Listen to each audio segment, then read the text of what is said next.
नमस्कार। वेद अध्ययन की इस कड़ी में ऋग्वेद संहिता भाग 1 हम पढ़ रहे हैं। इसमें सूक्त 75 से लेकर के सूक्त 100 तक मैं पढ़ने का प्रयास करूँगा और समझने का प्रयास करूँगा कि ऋग्वेद की इन सूक्तों में क्या लिखा गया है, क्या वर्णन किया गया है। तो जो सूक्त 75 है, इसके ऋषि गौतम राहुगण है और देवता अग्नि।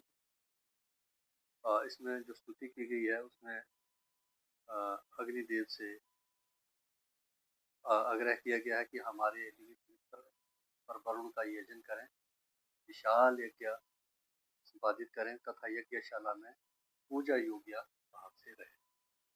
जो सूक्त 76 है, इसके ऋषि भी गौतम राहुगण है और देवता अग्नि है। और इसमें अग्निदेव से प्रार्थना की गई है कि आप श्रेष्ठ कार्य में बाधा डालने वाले संपूर्ण राक्षसों का बड़ी प्रकार दहन करें। और जो सूक्त 77 है, इसके देवता अग्नि है और गौतम राहुगण है। और इसमें जो मुख्यतः कहा गया है कि जो मनुष्यों से कहा गया है कि अग्निदेव का श्रेष्ठ स्तोत्रों से अभिवादन करें। और इसमें ये स्तुति के अंत में कहा गया है कि सर्वज्ञ अग्निदेव की मेधा संपन्न गौतमों ने स्तुति की। यज्ञ में अग्निदेव ने अवश्यान को ग्रहण कर दीप्तिमान सोम का पान किया। ऋषियों की भक्ति को जानकर उन्होंने उन्हें बड़ी प्रकार पुष्ट किया।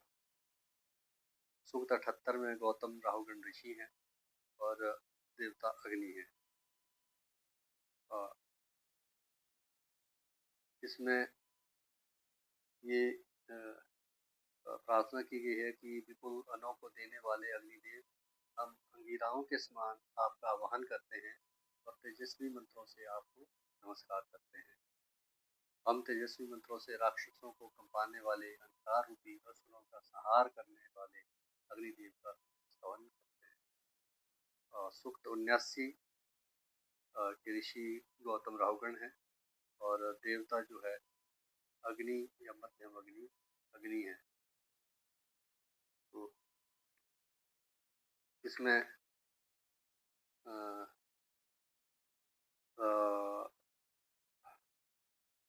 यज्ञ से ये कहा गया है कि यज्ञ से पोषक तत्व अंतरिक्ष में स्थापित करते हैं। प्रकृतिगत देव शक्तियाँ उन्हें जल से संयुक्त करके उर्वरक वर्षा करने वाले मेघों का सृजन करती है। यानी जो कहा गया है कि यज्ञात भक्ति पर्जन्य आदि अनसंभव, वो वाली एक जो चीज़ है वो इसमें देखने में आ रही है। इसमें हे अग्निदेव से कहा गया है कि हे अग्निदेव, आप उत्तम ज्ञान से युक्त जीवन भर पोषण समस्या प्रदान करने वाला सुखदायक धन हमारे देव जीवन के लिए हमें प्रदान करें। सूक्त 80 में गौतम राहुगण है, देवता इंद्र है और ये ऋषि गौतम राहुगण है। इसमें प्रार्थना की गई है कि हे इंद्रदेव, आप शत्रुओं को चारों ओर से आक्रमण करने नष्ट करें। आपका वज्र अनुपम शक्तिशाली और शत्रुओं को तिरस्कृत करने वाला है।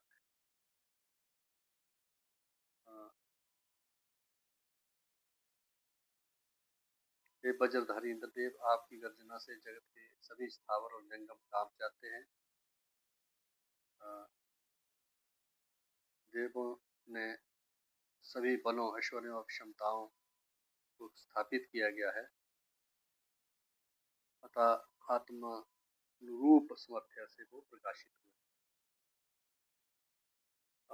ऋषि गौतम हैं सूक्त 81 के और देवता इंद्र हैं।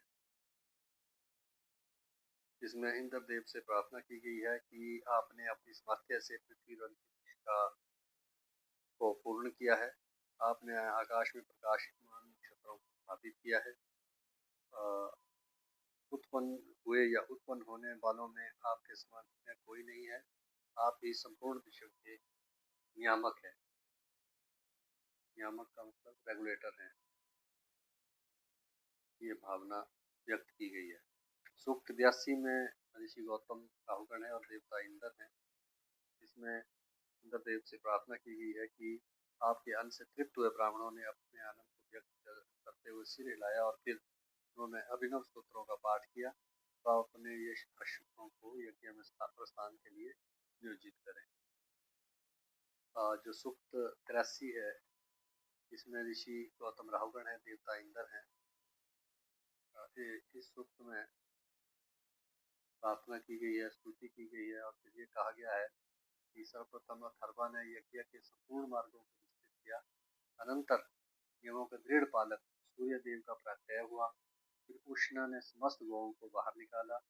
हम सब इस जगत के नियामक अविनाशी देव। सूक्त 84 में ऋषि गौतम राहुगण है और देवता इंद्र हैं।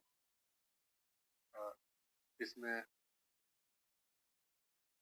ये स्तुति की गई है कि अपराज्य शक्ति के संपन्न इंद्रदेव को उनके ये अश्व यज्ञशाला में पहुंचाएं, जहाँ याजकों द्वारा स्तुति गान हो रहा है। यानी कि उनके अश्वों से भी एक प्रार्थना की गई है, एक आवाहन करते हुए कि आप यज्ञशाला में बुलाएं। इसका एक जो पूरी इस का भाव है स्तुति में कि ये जो इंद्र यानी कि इंद्र को शासन प्रशासन माना गया है, उसको पुष्ट बनाते हुए अपराधियों के लिए दंड व्यवस्था को प्रभावपूर्ण करना है। ये इसका सार है इस बुक का कि अपराजित इंद्रदेव ने दधीचि की हड्डियों से बने हुए वज्र से 99 यानी सैकड़ों राक्षसों का संहार किया। तो एक इसमें रेफरेंस आता है कि जो पुराना पुरातन इतिहास है कि दधीचि के प्रभाव से असुर पराभूत रहते थे। दधीचि के स्वर्गमन के अपराध मृत्यु के पश्चात ये दंड हो गए। इंद्र उन्हें जीतने में असमर्थ रहे। तब उन्होंने दधीचि के किसी अवशेष की कामना की। बताया कि जिस अश्वमुख से दधीचि ने अश्विनी कुमारों को विद्या दी थी, वह शरण्यावत सरोवर में है। इंद्र ने उसे प्राप्त कर उसे वज्र बनाकर विजय प्राप्त की थी। यानी कि दधीचि की हड्डियों से जो उनके अवशेष थे, उनसे वो वज्र बना। ये एक आख्यान इसमें जो स्टोरी या इसका अर्थ आता है, एक कथा एक इसमें हल्के से विवरण आता है। हे विश्व के आश्रित इंद्रदेव, आपके द्वारा प्रदान धन हमारे लिए विनाशकारी न बने। तो ये प्रार्थना की गई है, हमें ऐसा ना हो जो विनाशकारी बनी। रक्षा के लिए जो आपने शक्तियाँ दी है वो विध्वंस न करें। ये मानव हितैषी इंद्रदेव हम सज्जन नागरिकों को सभी प्रकार की लौकिक एवं दैविक शक्तियाँ प्रदान करें। तो जो शक्तियाँ भी है वो उनका सदुपयोग हो, इस तरह का आग्रह किया गया, स्तुति की गई है। और ये श्लोक है 934। सूक्त 85 में ऋषि गौतम राहुगण है और देवता मरुदगण है। इसमें जो है ये प्रार्थना की गई है कि महिमान रुद्रदेव के पुत्र मरुदगणों ने अपना श्रेष्ठ स्थान बनाया गया है, ये कहा गया है। और मरुदगणों का महिमा बताई गई है कि मरुदगणों ने जलाशय के जल को तिरछा करके प्रवाहित किया और प्यास से व्याकुल गौतम ऋषि के पशुओं के लिए झरने से सिंचन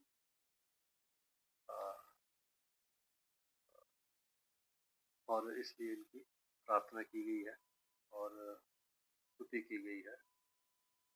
सूक्त 86 जो है, इसमें ऋषि गौतम राहुगण है और देवता मरुदगण है। तो इसमें मरुदगणों से स्तुति की गई है, पर उनकी स्तुति की गई है, उनको प्रार्थना की गई है कि स्वर्ग सुख प्राप्ति के इच्छुक लोग इन मरुदगणों के लिए यज्ञों में कुश के आसन पर अभिषुक्त सोम रखते हैं और स्तोत्रों का गान करते हैं और इससे वे मरुदगण हर्षित होते हुए प्रशंसा को प्राप्त। सर्वद्रष्टा शत्रु विजेता मरुदगण, आप इस यजमान का निवेदन सुने, के साथ हम भी अनों को प्राप्त करें। और ये प्रार्थना की गई है याजकों को आप अभीष्ट फल प्रदान करें। गुप्त 87 जो है, इसमें ऋषि गौतम राहुगण देवता के मरुदगण है। इसमें उनको शत्रु सहारक, महान बलशाली, अधिक अक्षण रहने वाले, जनों में अति प्रिय, मनुष्यों के शिरोमणि और चाहिए कहा गया है कि उनकी उषा के समान अलंकारों से विशेष प्रकाशित होते हैं आप। तो इसके सूक्त 88 में गौतम राहुल ऋषि है, देवता मरुदगण है, और इसमें ये प्रार्थना की है कि हे मरुदगण, आप अपने शरीरों को आयुधों से शोभित करते हैं और वनों में वृक्षों के बढ़ने के समान उपासक की बुद्धि को कुछ कोटि आपके जरिए जो है वो बनाते हैं। और सूक्त 89 89 इसमें ऋषि गौतम राहुगण है, देवता विष्णुदेव है, और इसमें ये प्रार्थना की गई है कि कल्याणकारी किसी के दबाव में न आने वाले देवता विष्णुदेव है और नौ देव अदिति ये है। तो इनमें कहा गया कि कल्याणकारी किसी के दबाव में न आने वाले अपराजित उन्हीं प्रकार के शुभ कर्मों को हम सभी की ओर से प्राप्त करें। आप प्रतिदिन सुरक्षा करने वाले संपूर्ण देवगण हमारा समर्थन करते हुए हमारी रक्षा के लिए उद्यत हों। और जैसे हमारी ये हमेशा कामना की गई है कि 100 वर्ष की आयु की, तो उसमें ये श्लोक 977 कहता है कि शतनु शर्दो अंति देवा यथा नश्चक्रा जसम तनुनाम। हे देवो, 100 वर्ष तक हमारी आयु की सीमा है, हमारे शरीर में बुढ़ापा भी आपने लिया है, उसमें हमारे पुत्र भी पिता बन जाते हैं, अतः हमारी आयु मध्य में ही टूट ना जाए, ऐसा ये प्रार्थना इस सूक्त 89 में की गई है। सूक्त 90 में ऋषि गौतम राहुगण है, देवता विष्णुदेव है, और इसमें प्रार्थना की गई है कि ये वंदनीय देवगण इंद्र मरुत पूषा और वर्ग में कल्याणकारी पद प्रेषित करें। मधुबातारितायते मधुक्षरंती सिंधुआ, ये विद्या पूजा में भी ये श्लोक बहुत ही होता है। ये श्लोक संख्या 983, यज्ञ कर्म करने वालों के लिए वायुओं के लिए मधुर प्रभाव पैदा करें, ऐसी कामना करते हैं कि सभी औषधियाँ मधुर रस से संपन्न हो। तो ये जो 91 है 91, इसमें ऋषि गौतम राहुगण है, देवता सोम है, और इसमें जो ये स्तुति है, इस स्तुति में देवता सोम की स्तुति की गई है कि उसमें आगे कहा गया है कि हे सोमदेव, हमें आप यश से बचाएं, पापों से हमें रक्षित करें और हमारे निमित्त सुखकारी मित्र बने। ऐसी प्रार्थना जो है वो इनसे की गई है। और इससे ये भी आगे कहा गया है इच्छा को श्रेष्ठ का भाग हमें प्रदान करें। सूक्त 92 जो है इसमें गौतम राहुगण है ऋषि, और देवता उषा है। इसमें उषा को भी कहा है कि नित्य प्रति उषाएं उजाला लाती है, प्रकाश के पूर्वार्ध में प्रकाश फैल जाता है। तो जो दुनिया के पूर्वार्ध में एक साथ जैसे हम जाते हैं रोशनी फैल जाती है। और ये इसमें एक रोचक जो श्लोक है 1019, ये कहता है कि ये देवी उषा सभी लोगों को देखती हुई पश्चिम की ओर मुख करके, जैसे हम कहते हैं पूर्व पश्चिम की ओर सूरज जाता है, तो ये इसका वर्णन भी आता है कि जो देवी उषा है वो पश्चिम की ओर मुख करके विशिष्ट प्रकाश से प्रतिभाषित होती है। और इसके बाद सूक्त 93 है, इसमें गौतम राहुगण है, देवता अग्नि देवता है, और इसमें प्रार्थना की गई है कि हे अग्निदेव और सोमदेव, जो साधक देवों के लिए भक्ति और मनोयोग पूर्वक भावियों से समर्पित करता है, उनके व्रत की आप रक्षा करें, उसे पापों से बचाएं और उसके संबंधी जनों को विपुल से युक्त करें। सूक्त 94 के ऋषि कुछ अंगिरस है और देवता अग्नि, और 3 पाद के देव उत्तरार्धकाग्नि, मित्र, वरुण, आदित्य, सिंधु, व्यावा, पृथ्वी, ये सभी का इकट्ठा ये स्थिति है 94। इसमें स्तुति को विचार पूर्वक रथ की तरह प्रयुक्त करते हैं। इसमें ये कहा गया है कि जो स्तुतियाँ हैं इनको रथ कहा गया है, और यज्ञ के संसर्ग से बुद्धि जो है कल्याणकारी बनती है, और इन स्तोत्रों के माध्यम से अग्नि का आवाहन किया जाता है। ये अग्निदेव ये प्रार्थना की गई है, शुभ अवसर पर हम संताएं एकत्र कर आपको प्रज्वलित करते हैं, तथा आहुतियाँ प्रदान करते हैं। आप हमारे दीर्घायुष्य की कामना से ये सफल करें। आपकी मित्रता से कभी कष्ट ना पाएँ, क्योंकि अगर अग्नि ना रहे, शत्रुता में बदल जाए तो बहुत हानि करती है। तो इसलिए अग्नि से प्रार्थना की गई है कि आपकी मित्रता से हम कष्ट ना पाएँ। और इसी तरह ये जो स्तुति है गीता की बड़ी है, लेकिन इसके बाद आगे जो मेन भाव यही है जो आपसे अभी कहा। इसके बाद सूक्त 95 आता है, जिसमें ऋषि कुछ अंगिरस है, देवता अग्नि है और औशस अग्नि। तो इसमें ये आग्रह किया गया है कि हे पवित्र कर्ता अग्निदेव, संध्याओं से संबंधित होकर आप हमारे लिए धन देने वाले हो और अपने यश से प्रकाशित हो। हमारे इस निवेदन का वर्ण की सिंधु, पृथ्वी और द्विलोक से भी अनुमोदन करें। तो उन्हें मतलब के देवताओं से, अग्निदेव से ये आग्रह करेगा कि अन्य भी ग्रह करें कि वो हमारे यज्ञ में आए और उपस्थित हों। सूक्त 96 जो है वो ऋषि कुछ अंगिरस हैं और देवता अग्नि है। इसमें भी जो ये प्रार्थना की गई है, इसमें ये किया है कि अग्निदेव ने मनोयोग की भी प्राचीन किताबियों से मनु की संतानों प्रजा को उत्पन्न किया। मनु की संतानों से रेफरेंस प्रजा का है कि प्रजा को उत्पन्न किया। अपने तेजस्वी प्रकाश से सूर्य का आकाश और पृथ्वी की अंतरिक्ष में व्याप्त किया। तो इसमें ये कहा गया है कि इस अंत में कि हे पवित्र कर्म अग्निदेव, संध्याओं से संबंधित होकर आप हमें धन देते हुए अपने इससे प्रकाशित हों। हमारे अनुमोदन करें। सूक्त 97 में कुछ संगिरस देता है अग्नि की अग्नि है।